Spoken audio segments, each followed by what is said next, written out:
Shalom, everybody, from a beautiful, beautiful Galilee spring day. The birds are singing. It rained this morning. The jets were overheard over my head. Let's see, what else? It's beautiful. The flowers are blooming. It's incredible. Yes, we're in war. And that's what this video is all about. This is up close and personal right now, okay? No one wanted me to share what it was like to you about me as an American living here during war and what I go through. You know, there are tests in life, and the tests are good. That's the bottom line, is what I want to really share with you. Tests are good. So I'm going to share something up close and personal. Last week, we did some videos. We went to some places that other people probably wouldn't go to. But we wanted to share what it's like to live here and really to share every day. No other country has gone through something like this, only Israel. So we wake up in the morning and I talk with a good friend, and Noam looks at me. He brings my sliced apple, my coffee, and my vitamins to bed. That's my quiet time. And then he jumps in the shower. So he says, okay, beloved, I'm going to go in the shower. I said, okay. So I'm having my quiet time. All of a sudden, he's in there maybe in a minute and a half. And kaboom. When I say kaboom, I don't know how else to explain it. It was so loud. The explosion was so loud. And the bed rocked, the doors rocked, the windows rocked, the floor rocked. It took my breath away. And it was kaboom, kaboom, 8 times in a row. It's like I couldn't even catch my breath. I couldn't even yell, Noam. And I had no idea what's happening to him in the bathroom. All of a sudden it stopped. And I kind of froze, because I realized it was super, super, super close. Especially when you're almost knocked out of your bed. And I get up and I opened up the bathroom door. This is up close and personal now. Open the bathroom door, and Noam's about to step into the shower. And I go, whoa. And he goes, whoa. I felt the shaking. The noise was incredible. And he goes, it looks at me just as cool as a mevafashon. No, Melafefon. Melafefon. See, this is why he's the most incredible husband in the world. Melafefon, cool as a cucumber. Okay, that's another word. I love you. And he just gets in the shower. And I'm going, okay. It made me giggle so bad. I don't know what it is with the joy, the sense of humor. The Lord just brings this joy within Noam and I. And I realized, oh my gosh, Lord, I just went through a test. I just really went through a test. So of course he gets out of the shower, and I said, okay, the word test. What is the word test in Hebrew? And it is, I know how to say it.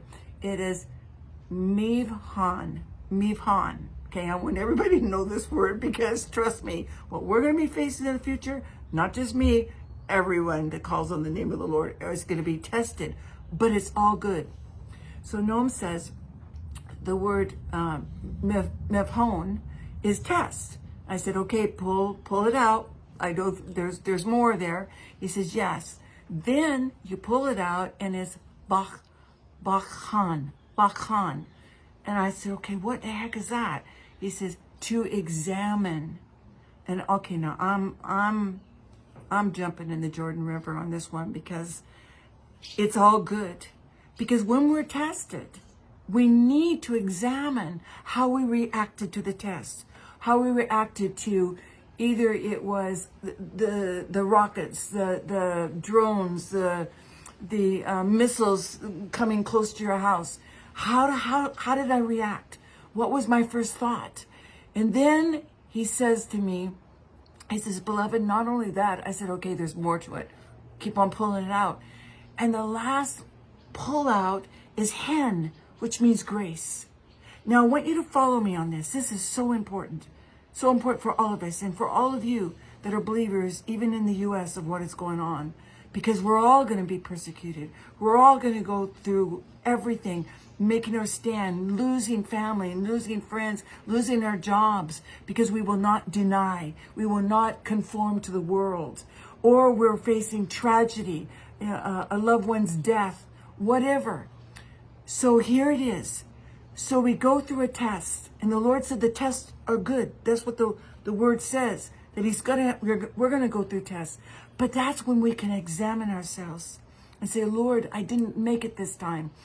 It was frightening to me. Or Lord, I didn't do good. We can always have second chance, third chance.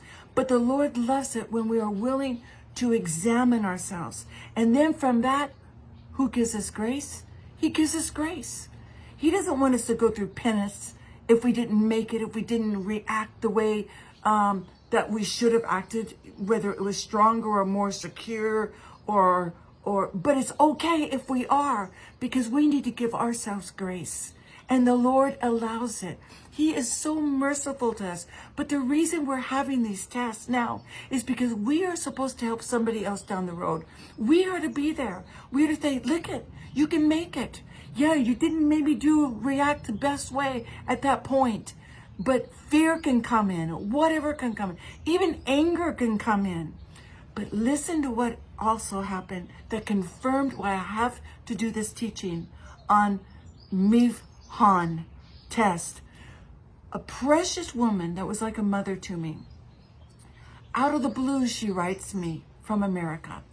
And she says, Deborah and Noam, I was reading Job chapter 1. Now, first of all, when somebody says Job chapter 1, oy vey, oy vey, your first thought is, okay, buckle up. This is going to be a word I need to buckle in. And she says, in verse 120, I felt it was for you and Noam. Now listen to what it says. I don't have my glasses on, but I'll try to read.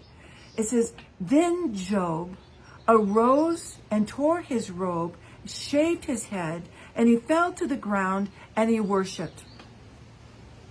Okay? He just lost everything. Family members, everything that he owned. He just lost it all.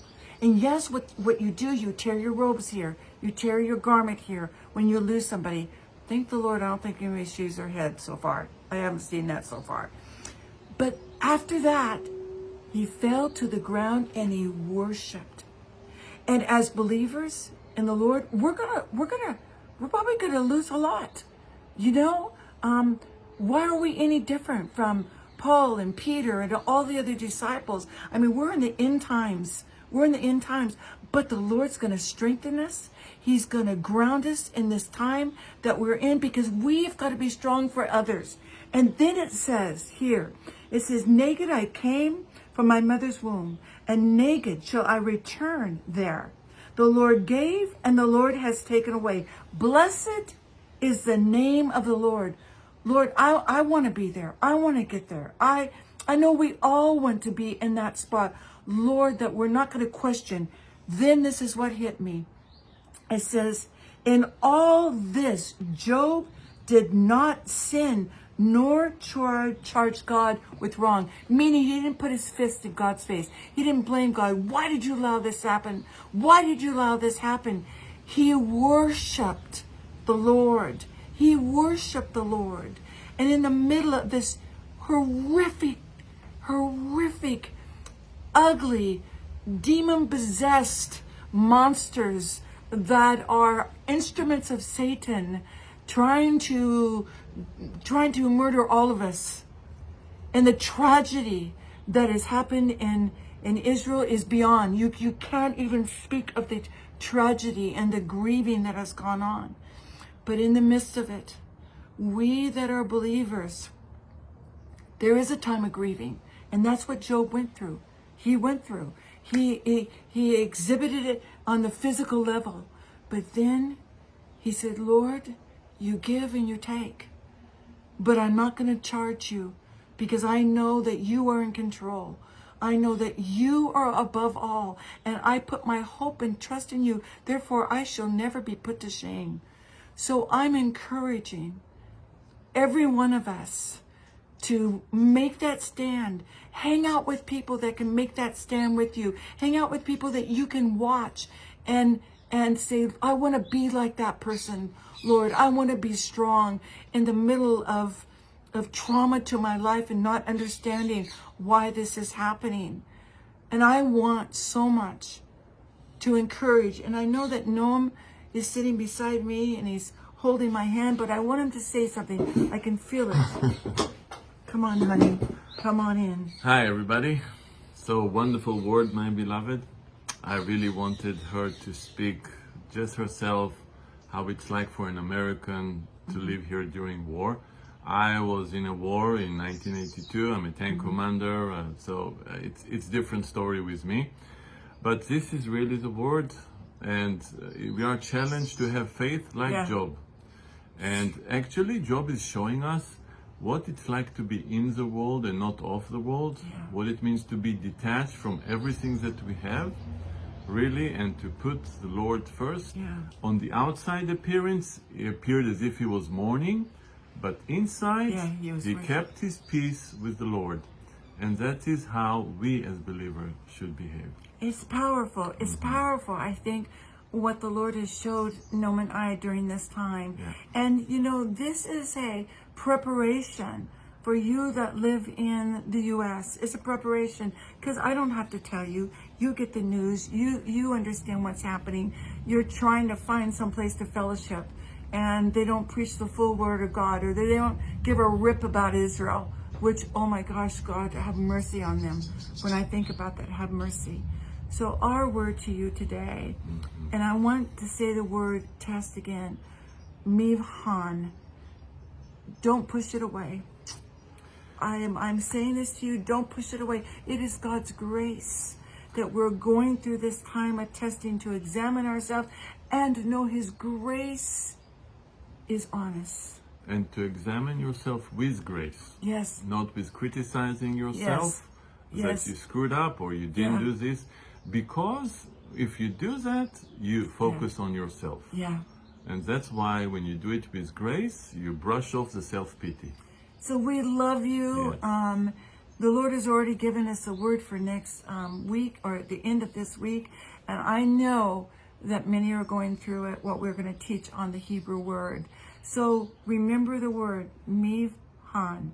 Mivhan, then it goes to, mivhan is test, and then it goes to bakhan, which is to examine, and then you pull it again, and it's han, which means grace. His grace is sufficient. Yes. We love you guys. Love you.